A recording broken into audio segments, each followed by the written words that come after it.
What's up, Devils? J-Dog back to answer more goddamn questions. And first, we got 3 order questions. First one's from David Colon. Actually, he emailed this, but he orders all the fucking time, and I think he put it in an email because it's kind of a little bit longer than, no, it's not long, but I think it'll get cut off in. And not to mention, it was actually the day I'm recording this, the day the Joe Aesthetics guy died. I got a lot of people I noticed in the comments. I was actually kind of surprised because we're at it went up when I looked at it last, just over 8 hours ago, and it's got like over 1,000 views already. Because any of the things that are more of like bodybuilding talk get like the least amount of views. So I think this kind of got him stirring up thinking about it. I thought it was a really good question that I guarantee a lot of people are wondering. And so to give you guys a little bit of education. So it probably got him thinking when he heard about the Joe shit, him dying. Anyways, and David orders all the time, and I've answered many questions about him. Good morning, watching the video about the bodybuilder who died. I find all that super interesting as well. Question, thoughts on The Rock? He's 50 and jacked. Yep, he sure is. We know he's doing something. Is he our new version of Arnold?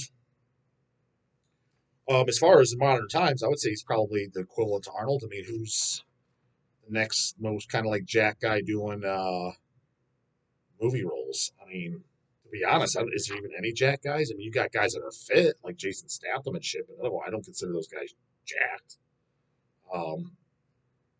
What is Jason Statham, like 180 pounds? That's not jacked. He's in physically good shape. He looks good, no homo, but that's not jacked. Oh, as far as jacked and actually has size on him, yeah. I mean, The Rock. I can't think of anybody that's cranking movies out. That's a big fucking celebrity. Goddamn fan pointing out a little bit more toasty as fucking here. Goddamn fucking land. It's getting hot as fuck here in July. Also, how do you think The Rock maintains his health? Especially if he is doing steroids and the other drugs to help maintain that level of physique at his age. So I guess I'll answer that. Yeah, first of all, anyone, because I know there's naive motherfuckers out there. If you even think there's a maybe that The Rock is all natural, I don't want to call you stupid, but you're extremely fucking naive. And I'm gonna make an educated guess. You either have been, or definitely will be severely taken advantage of in life, whether it comes to money or something. If you're that naive to possibly believe that, for multiple reasons. Number one, it's not physically possible to look like that. Now, maybe you don't know that. Maybe you're just unaware of that. You're not in that world. Okay, we'll put 2 and 2 together. Little things. Look at him in the 90s when he was wrestling. So 30 years ago. So he's in his late 20s. Really, I mean, how old's The Rock now? Yeah, he said he's got to be in his 50s, right? He's 50 and jacked. Is he exactly 50? Whatever. Even at the worst case in the 90s, he was 30 years old, right? Wrestling. Dude, he doesn't even look half as fucking good as he does now. He was definitely smaller and softer back then, meaning higher body fat and less muscle. I can tell you right now, you don't just get bigger as you get older. It goes the other way around. Back then, he was probably taking conservative shit, maybe some fucking D-ball tabs or something, and that's just it. Maybe a little bit of tests or something. Because especially in the 90s and stuff like that, just taking maybe an oral only or some Anadrol, that was kind of common. You know what I mean? As opposed now, guys know that that's fucking stupid. But yeah, now he's just taking more shit. It's simple as that. Now the thing is how is he staying healthy at his age? Well, because the thing is moderate dosages of this crap isn't unhealthy. That's the fucking funny part. The media is portrayed it to where all of you, any guys that you think this shit's bad when you use the word steroids, man, they're anabolic, anti-catabolic. They're meant to build and preserve, not to break down. They're a good thing, not a bad thing. They become health problems because in professional bodybuilding, strongman, and powerlifting, they're used in extreme dosages. We're talking well over 10 times therapeutic dose, well over 10, 20, 30, 40, 50 times. I've heard shit that's absolutely astronomical. That's when it's a problem. Well, I mean, you can water at an extremely high dose. Go try to drink fucking 10 gallons of water in an hour. It'll kill you. See what I'm saying? Anything in extreme excess is going to fucking kill you. Take an aspirin a day, it's not going to fucking do anything, right? It's going to just reduce a little bit of inflammation, get rid of your fucking headache a little bit. Take the whole goddamn bottle, you're going to at least minimally be in the fucking ER. Same thing. Exact same thing. So what The Rock's doing, dude, is he's using just moderate dosages, and he's getting monitored through a doctor. And I've said it through all the time. If you guys want to know how to do that shit, you go to someone that's educated, aka the dog. And that's why I say hire the dog for $100 a month, and I'll tell you how to go about and do it, where to get it, sourcing everything, and I'll monitor your health markers on it because there's things you need to watch for. But it's easy once you know what the fuck you're doing, and your quality of life is going to skyrocket. For example, I think if you're over the age of 35, and if you're not on testosterone and a little bit of androgen deconate, and preferably if you can afford it, growth hormone, you're not stupid. You're at a significant disadvantage. Why do you think guys like Sylvester Stallone and shit are on that? I'm telling you right now, someone like Jennifer Aniston, she's definitely taking growth hormone. Brad Pitt, 100%. Once you know about it, it's like, why wouldn't you? You're it's stupid not to. See what I'm saying? All these famous fucking people, like, oh damn, they look good. Like, how does he stay like that? That's how. And because the side effects on these are way over fucking hyped. You know what to watch for and you mitigate it. And especially if you're already a healthy adult, if you're exercising, your body fat's low, and you eat healthy, chances are you're going to have nothing to mitigate. And the things that you do, you might need to mitigate with other medications like cholesterol medications and blood pressure. Those are going to be your two main things you're going to watch out for. But 9 times out of 10, if you have to mitigate that because you added some TRT or something, you're going to need to add it anyways because you just have a genetic predisposition for that. If you're already living a perfectly healthy lifestyle and you have those, like your LDLs are high, your blood pressure's high, things like that, chances are you're going to have without it. So you should be taking them anyways. So it doesn't even fucking matter. So when people ask, well, how is he like? Because it's what he's doing is more of a healthy thing. Now he's not just taking replacement dosages, but I can guarantee you, The Rock, he's not doing anything crazy. He's got a good work ethic. I guarantee you, his fucking diet's on point, and he fucking trains hard. You know, he's got the genetics for it, so you can get away with conservative dosages that are not going to fucking harm your health. I mean, look at the fucking 600 milligram fucking testosterone study. It's over a 6-month prolonged period of time. Well, what does 600 milligrams mean, J Dog? Doesn't mean that's well, to give you the perspective. Any doctor that's going to the highest dose to replace your natural test levels, the highest you will need, that'll put you at the top range that the maximum 18-year-olds can fucking produce is 200 milligrams a week. 200. That is the max you would ever be prescribed for a replacement dose. Okay? There are studies that go up to 3 times that, 600 milligrams a week on healthy males. And what do they find? It was over a 5-month period of time.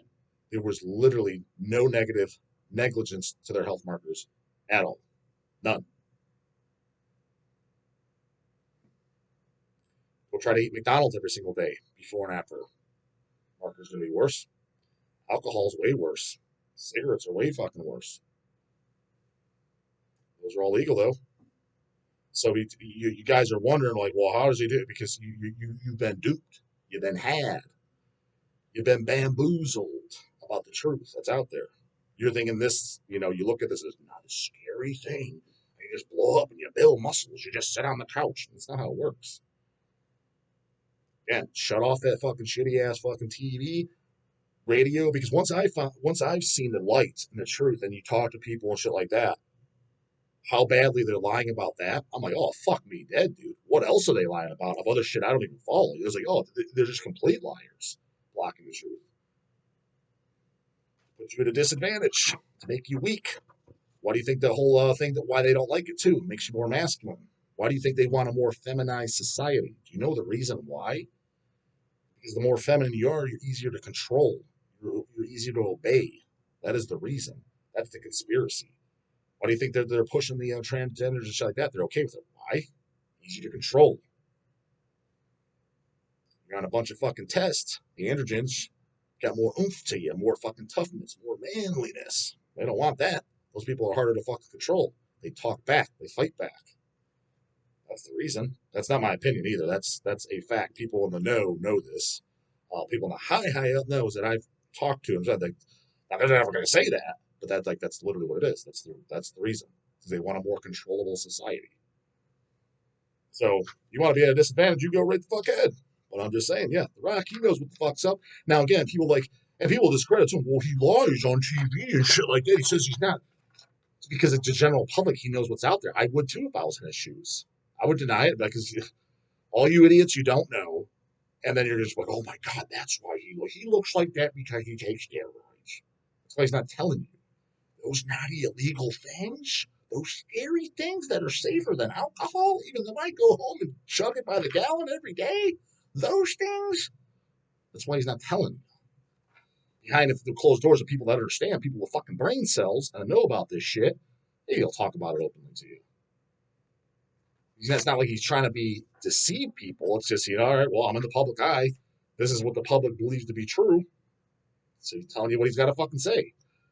He probably doesn't like fucking having to lie about it. I guarantee he's probably, yeah, it fucking sucks, man. I could be helping so many fucking people. Guys could be jumping on TRT, fucking some nandrolone deconate, 100 milligrams a week to help with your joints, feel a million times better. I'm telling you right now, dude, if you're fucking 50 years old, you throw in 200 mgs of test, 100 milligrams of nandrolone deconate, you'll be healthy as fuck. It's not going to affect any blood markers against, unless you're an obese fucking fat ass. First thing is first, get loose goddamn weight, get your lipids under control, get your blood pressure under control.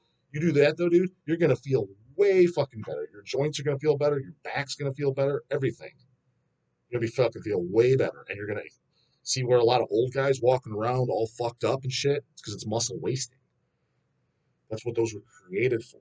Nandrolone deconate is still prescribed to this day to like burn patients and AIDS patients. So it prevents muscle wasting. What the fuck do you think happens as you get older? You waste away. And some guys, the all natural guys, they're all so fucking proud. They're like, oh, that's weight training shit for. Yeah, no shit.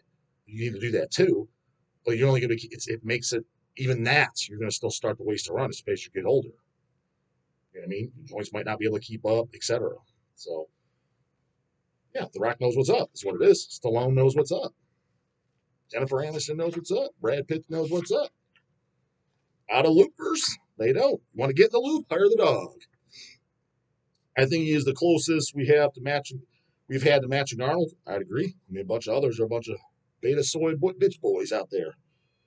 But in my opinion, he is not there. Yeah, no, Arnold. Arnold was the king. That's the way it is.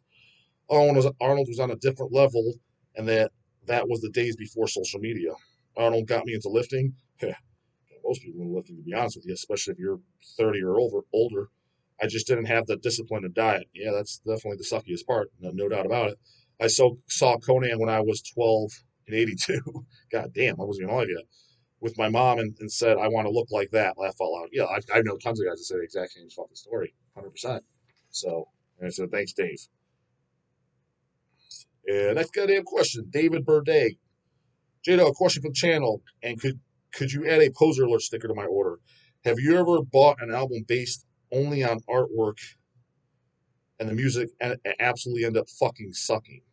For example, Molly Hatchet has some cool covers, but their music completely blows. Thanks. I know, not in recent times because that's completely unnecessary. Just YouTube it. But in the late 90s, early 2000s, for sure, definitely have. I will say this. Nobody's come to my mind that I bought directly suck. I will say this. I remember the first time hearing Iron Maiden. It wasn't me that bought it because I was probably too young. I was probably like 11 years old, 10 or 11, 10, 11, 12 max. I think around 11. So either Eric or Chase bought it or whatever it was. That's what we listened to it, right? And saw the cover. You're like, this has got to be fucking good, dude. Put it on. You're like, this is pretty fucking weak. That's why I think it's funny when people are like, oh, Maiden's fucking, what champion is Iron Maiden? And I like Maiden. Going back to it, I appreciate it way more. Like when I was 18, 19. First time I heard it, I was like, it's kind of some weak pussy shit. I'm pretty sure Dad would like this. That's exactly what I thought. Literally what I thought. Because I heard it post Sacred Reich. Yeah, fucking ignorance sends this fucking puss shit home on a stretcher. That's what I was goddamn thinking. So the cover, I'm like, man, this is gotta be heavier than the Reich. Heavier than Slayer. Well, some sissy shit right here, brah. So that was a lit down. Granted, this is an 11-year-old dumbass thinking that, so don't fucking completely crucify me for it. You grow up to appreciate it. Well, yes, 1980, dude. What do you expect? Like, I get it, and I do like this. I like Maiden quite a bit actually. A lot of the, not all the albums. Got some turds. I'm saying they're good albums. even albums like Brave New World and shit I like. Um, but it took a little bit to get into it, and understand that. But when I first heard it, yeah, I was definitely taken back. Dude, the Dumb and Dumber line popped in my mouth. Huh. Expecting the Rocky Mountains to be a little rockier than this. Saw that cover. Huh. Expected this to be a little bit more tough and heavy than this. Exactly what I was fucking thinking. Robert Green, J-Dog question. How did your older brothers get into metal? Have heard you mention Sinister many times on the channel. Figured today was a good day to give them a good listen and pick up some merch. Got that right, brah. Can't go wrong with the goddamn Sinister, especially if you don't fucking know it. How we all got into metal. We all heard the Sacred Reich tapes. Our oldest brother, which he wasn't in metal, he don't even fucking count.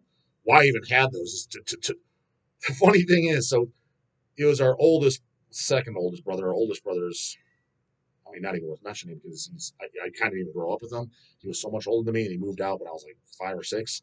But the next one in line, he moved out when I was like 8 or 9 to go to the military, and he left some cassette tapes behind. And Sacred Reich was in there, Ignorance and Surf Nicaragua. And looking back at it, it's like, what the fuck were you doing with those? Because, dude, this is the same guy. Never heard of Motorhead. Now he denies that now, and it's like, you heard of him last year when I told you. Chase was sitting there to confirm it. You heard it. It's not like, did you mishear me? And then right at that 5 minutes later, Van Halen's the greatest metal band in existence. For the guy that's never heard Motorhead, not to mention, Van Halen's not even a fucking metal band. It's a hard rock band. So it shows what the fuck you know. But anyways, he had the tapes. Again, how the fuck you never heard of Motorhead, but yet have Sacred Reich tapes is beyond me. But nonetheless, he did. Left them behind. Again, he left them behind. What do you think that is? He doesn't listen to that shit. And we just scoured through his bags. There was some clothes and this other shit in there. We just picked through it like a fucking pack of wolves. A fucking pack of fucking cats going had a dead body. You know what I'm saying? That type of shit. Going through it. Saw these tapes. Put them on. And we all heard them at the same time. So it was Eric, Chase, me, and Craig. So all uphill or downhill from there, depending on how the fuck you look at it. Anyways, some questions over the next video line. I'm pretty sure this was the next video line. Just grabbed it because I'm pretty sure it is. Could have missed one or two. Asking Alex Andrea, I can't even say that dumbass fucking band. Flat Brim Poser has the audacity to ask the dog to interview them. Yeah, I remember that one. First question mark I just scrolled to in advance was from Andy Barker. The dogs thinks malignancy, spelled M-E, spell it right there, brah, is easier to comprehend than necrophagious. I disagree respectfully. That's fine. The thing is I kind of see where you're coming from. But I meant the first two malignancies, especially more so the first one, Intruder and Cannibalism, and then Motivated by Hunger. After that, the reason I wasn't the biggest fan of the stuff is because, it was too hard for me to follow. So I can see that. Maybe it is. I didn't compare them back to back.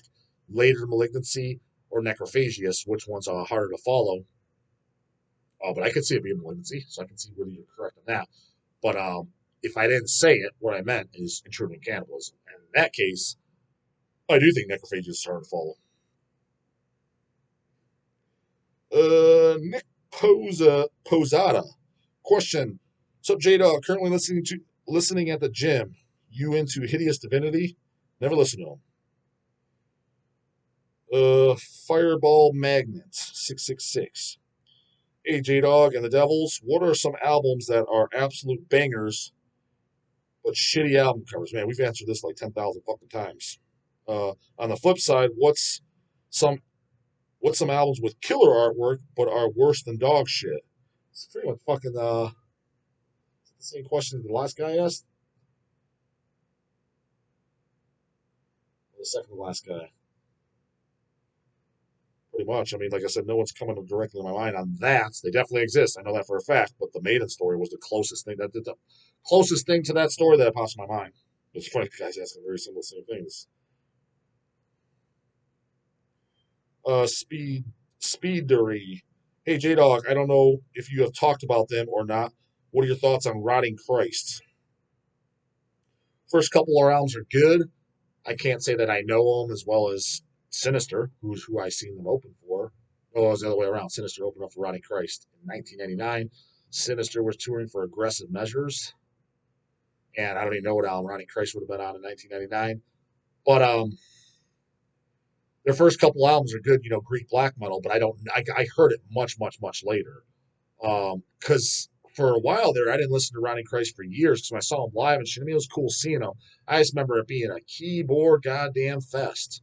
And not that I'm fucking Dawn of the Dead, complete anti goddamn keyboards, but I remember it being like, oh shit, there's a lot of goddamn keys. Was this Children of Bottom? So I kind of didn't pay attention. Always thought it was a good goddamn band name too. Goddamn, Grandma Tina wouldn't like that one. Who you going to see there, Billy? Rotting Christ. That's a metal name right there. Goddamn it. And then you always heard through the grapevine, well, their old shit's good. So I always had that at the back of my mind. But you got to remember, so this is 99, 2000, 2001 in that area. The shit was all out of print, the early stuff. So unless you're willing to eBay it for, not necessarily would it have been $100, maybe it would have been. And me personally seeing them live and seeing a bunch of goddamn basically chicks dancing to fucking keyboards.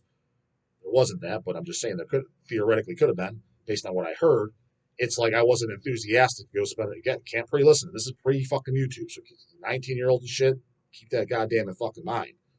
You could go on a limb and spend, $60, $70 on an out-of-print CD for something that you kind of did see. You're like, I don't know about this. But fucking Dwayne over here said the old early shit's good.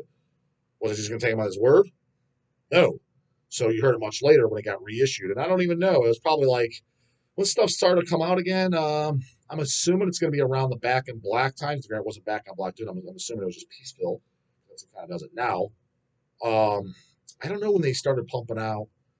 It was definitely when it's funny because I saw all that back end shit. You know what I mean? When Hell's Headbangers came in putting out vinyl. As far as the metal underground, I'm not going to say we're at the forefront. You had guys like Osmos and Iron Pegasus. Well, not so much Osmos. Osmos was, yeah, he was kind of. I think he was kind of on hiatus then, or took a little bit of a hiatus after that. But more so, Iron Pegasus. He was around a few years before us. Nuclear were now like a year or two. Iron Bonehead was around the same time. He might have been a pinch before us, but it was close to that time frame. Horror Records, that was Astor. He might have been putting shit out, or maybe just slightly after that. What I'm getting at, there's very few labels that were putting out vinyl. Very few. We just so happened to kind of, come along, do it, and it was before these Back on Black guys and shit. And then Back on Black was the first one to kind of start putting stuff on vinyl for the first time, reissuing stuff that was on vinyl in the 80s and 90s too. And it's funny because before Back on Black existed, I had that idea. I was literally saying before Back on Black existed for us to do shit like Mortician, which we did, Christians, which we ended up doing, Deeds of Flesh back then, which they're still not on vinyl. Hit me up, Jacoby, if you still want to get those other ones done. I was literally saying this back then. This is over 20 years ago. That's when we talked about, and we had flyers even printed up, doing the Regurgitation Tales of Necrophilia. Took 20 years to do, come out 20 years later. Stuff like Incantation and Balmer, There Was Blood Everywhere, which we eventually did. The Decease, which we eventually did. There was a lot of other stuff, though, that I was throwing out there. I probably even mentioned stuff like Hate Plow and stuff. Still not on vinyl to this day, mind you. And then about 2-3 years after me kind of saying that shit, I saw Back on Black's doing this. Oh, fuck, see? Pretty good idea. Now, when he was doing it, the early bands they were doing, I'm like, wouldn't have had a shot at hell doing these anyways. But it was dumb. They're doing the bigger boys. They're doing like Mayhem, Burzum, Emperor, Cannibal Corpse, Bathory. I was like, we would have had to reach on these bands anyways. And as time went by, a lot of the stuff that I was mentioning, people were catching on. Oh, this is cool. This sells. Other guys started coming along and doing it. Ones that I wanted to do, or ones that I would have brought up. And I was like, I already knew that was going to be a matter of fucking time. To me, it was all over the writing was all over the wall. And I just wanted them for myself. And I was slightly annoyed / miffed when labels like Back on Black, again, might be the most metal guys in the world, but I'm going to make an educated assumption.